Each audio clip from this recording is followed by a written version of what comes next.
talk about how can you select dashboard on your Mi Home app. We'll go to figure out the solution or know how you can detach on your app. So you just follow these ways, then it's going to work with you. All you have to do inverse, you just go down, you click on profile down here. So then it's going to take you to your profile. It's going to show for you like this.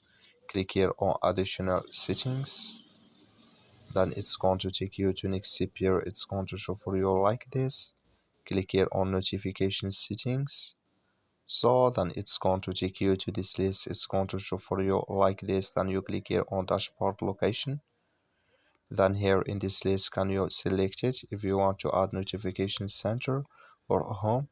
So that's all you have to do to select dashboard location on your Mi Home app. That's all you have to do. I wish you a great thank you for your watching. Don't forget to support us.